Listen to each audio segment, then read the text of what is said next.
some of you are nagdi-disconnect. Okay, another part of your operating system is your user interface.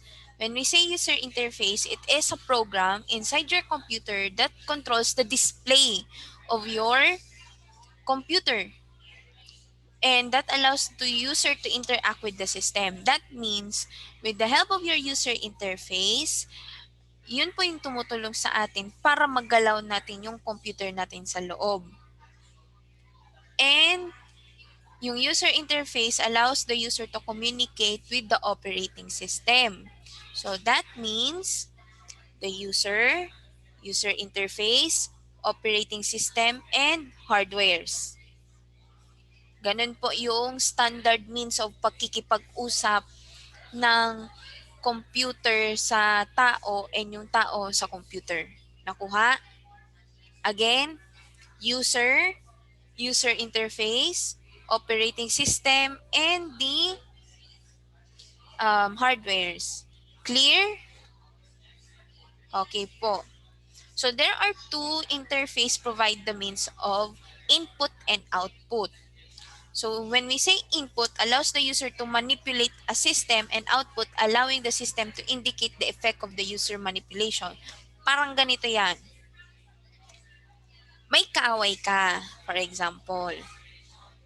Ang input mo, nasapak mo yung kaaway mo. For example, ano yung magiging output nung pagsampal mo? You can tell me, ano yung magiging output? May pasa na yung sinampal mo. May pasa yung sinampal mo or mapula na yung muka ng sinampal mo? Tapos Ano pa? sasabunutin ka. Charot. Ibang output yon. Yung ano mo na, means nung after nung nangyari. Sa grade 9, ang sagot sa akin, sasakit yung kamay mo. Siyempre. Tama? Kasi ang kapal ng mukha. Pwede. Ganun yun. Ganun din sa computer. Maglalagay ka ng something sa loob ng computer mo. Like, for example, you will type. Once na nag-type ka, anong ibibigay sa'yo ng computer mo? Yung output. Yung What type output? system. What type of output yung tinype mo? Word. Pwedeng words, letters, numbers, symbols. Tama? Nakuha yung the meaning of input and output. You can explain it naman din by yourself already kung anong meaning ng input and output. Clear? Thumbs up po kung clear. Grade 7. Sure ha? Di naman masyadong mabilis?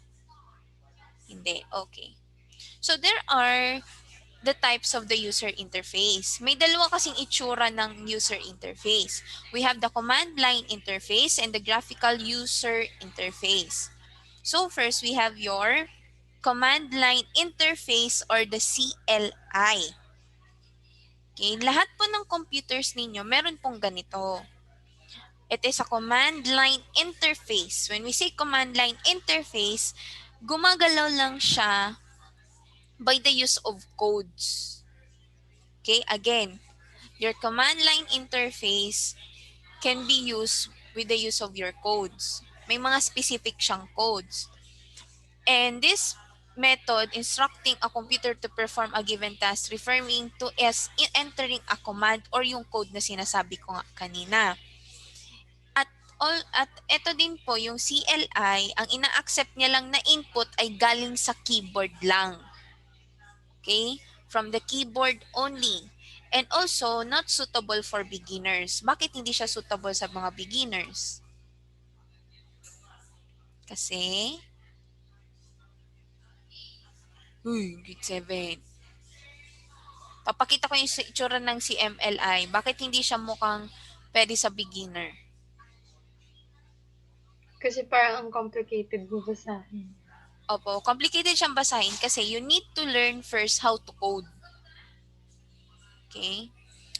Yung sinasabi ko pong code is, it is type of words that gives a command or a task to a computer. Okay?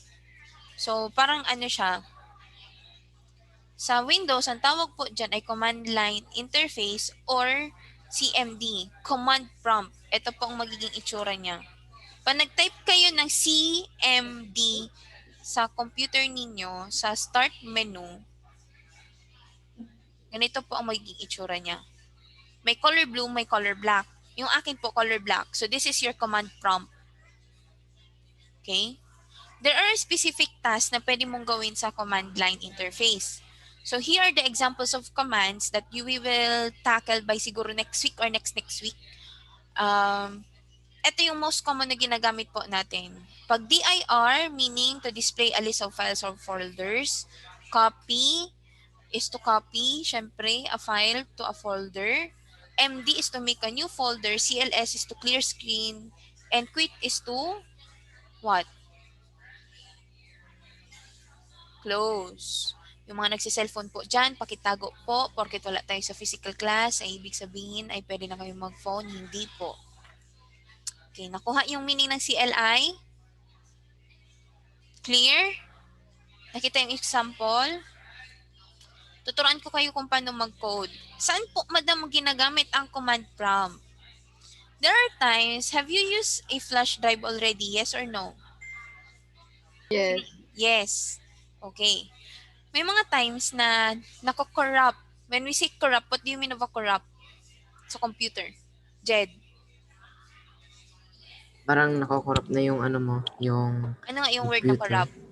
Parang nasira na. Nasira na. Hindi na ma-open. Tama? Opo. There are times din kasi sa computer, ay sa flash drives, na ginagamit natin, nako-corrupt po siya. I'll give you the code on how will you do it para ma-retrieve. When we say retrieve, what do you mean of retrieve?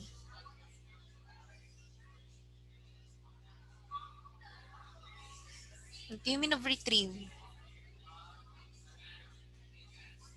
Sa Tagalog, okay lang explain nyo sa akin ng Tagalog. What do you mean of retrieve? Retrieve. Parang kinukuha ulit. Kinukuha ulit. Okay, Ulit. Opo. Very good. Nakuha? Grade 7? Sa susunod natin to itatakel na codes kung paano. Para alam niyo na kung paano mag-ayos ng flash drives.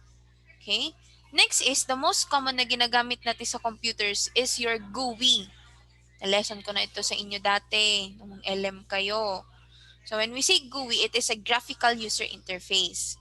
It is a type of user interface that allows people to interact with the computers with the use of an image rather than a text command.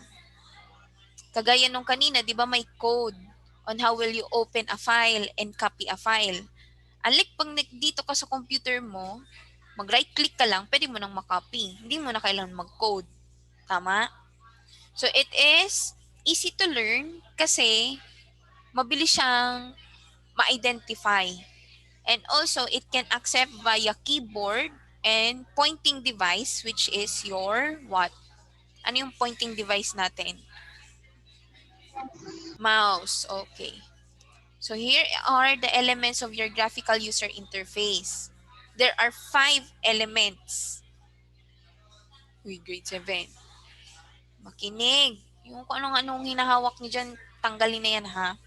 There are 5 elements of graphical user interface. We have pointer, icon, desktop, windows, and menu. Again, pointer, icon, desktop, windows, menu. First, we have your pointer. Ano po ba ang symbol ng pointer? Uy, answer me. Ayan, arrow. Arrow. Is it a straight arrow? Paslant. Going to the Left. Pataas. left na pataas. Okay, very good. Anong color ng mga mouse pointer natin lagi? White. White. Okay, very good. So, it is the symbol, white po. It is a symbol that appears on the display of your screen or your monitor that moves to select objects and commands. So, ito po, with the use of your mouse po, ito yung nakikita natin sa screen para alam natin kung saan natin ina-navigate yung mouse pointer natin. And usually, the pointer appears as a small angled arrow. Okay, bakit yung sa akin medyo malaki? Kasi pwede mo siyang ayos or pwede mo siyang palakihin yung itsura niya. So that's the first one, pointer. What's the next? Ano yung number 2 yung sinabi ko kanina? Sunod sa pointer? We have what? Icons. Icons. Okay, very good. Your icons is a small picture that represents a command or file or windows. Something like this one. This icon is for your what? Ito, PowerPoint. PowerPoint. Pag ito, Word. Microsoft Word. What else? Ito, anong file to? Ano yun? Wait. Books? Or zip? WinRAR. WinRAR or your zip, what? Zip Zip files. file. Okay, very good, Jed. What else? About this one?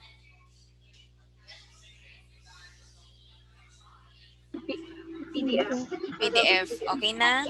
So, the help of your icons, it will automatically give you the um, the represent of a command or a file. Kung what type of file ba siya or what type of icon ba siya. What is the icon from Google Chrome? Anong color nung icon ng Google Chrome? Primary colors. Yellow, red, blue. Yellow, Primary red, blue. color. Okay, very good.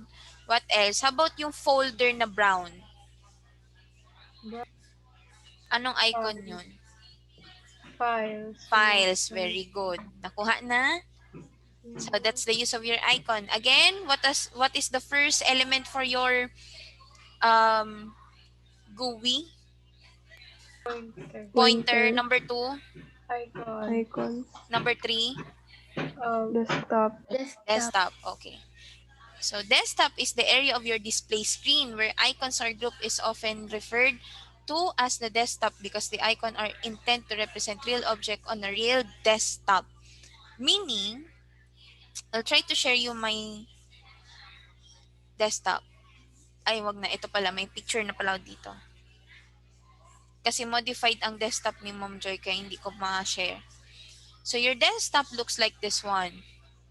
Meron siyang, ano to? Ito to, sa left side. Mag-annotate ako ha. Ano po to? Recycle. No? Bicycle. Icons. Very good. What about this one? Ano po yung GLP? Blocks. Wala po. Ano? Wait, ano? Widget? Add-ons. Widgets. Very good. Or add-ons. What this one? Taskbar. Taskbar. Okay. Very good. So, your desktop gives you... lang ha. Tanggalin ko lang yung annotate ko.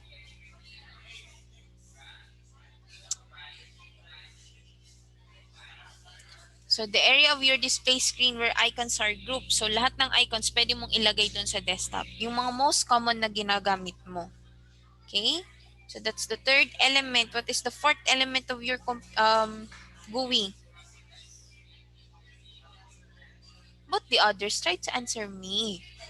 We have pointer. We have pointer. We have icons, desktop, Windows. Okay, when we say Windows, it divides the screen into different areas. In each window, you can run a different program or display a different files. Kung sinong may iPad na? Raise your hand. Sino may iPad? Sinong naka-iPhone? About the others. Okay. Sa iPhone or iPads, meron tayong tinatawag na multitask. Tama? Tama po. So, it looks like this one din kay Windows. Pwede ka mag-multitask. You can open. Have you tried naman it, di ba? Dito sa Computer Lab before. Na while you're searching on the Google Chrome, ay nagtatype kayo sa Word. Tama? Tama? Okay. Ganun po ang sinasabi ko po regarding about Windows. So, it's already 10:45. I'll continue the fifth element on next week, Monday. I'll explain first my assignment.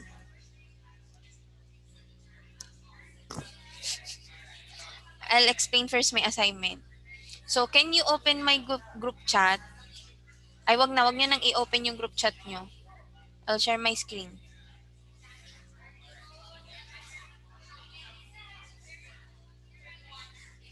So, make a Word document about the parts of your desktop. Dapat po may picture ng desktop with labels and description. Kahit yung description po ay sa, ano na lang, sa baba. Kagaya ng sinabi ko, lalagay nyo sa taas. May mga labeling na number. Halimbawa, yung icon muna, number 1. Tapos, ibibilugan mo naman yung taskbar, number 2. Yung quick access toolbar, number 3. Yung start menu, bibilugan mo naman, 4. Tapos sa baba niya, lagay nyo na ng from 1, yung number 1 mo doon sa taas ng picture is icon, dapat number 1 din siya doon sa baba ng description. Nakuha? Opo? Microsoft Word ha. Kapag gumawa sa pages, you export it as docs. Your file name should be, dapat pala 7 to. 7 kandidato.kj. Send it to me on my Google Drive. Deadline is until Saturday, 1 p.m. only. Again, hanggang 1 p.m. lang po. Magbibigay ako ng update on Friday kung may mga nagpass na sa akin. If you can do it earlier, then much better. Clear? Question? No po. Okay. Pang-apat pa lang na element yung binigay ko kanina. I'll continue it on Monday. Clear na tayo grade 7 ha? One more question? None? Goodbye grade 7. Bye po. Bye, madam. Bye-bye. Bye-bye po.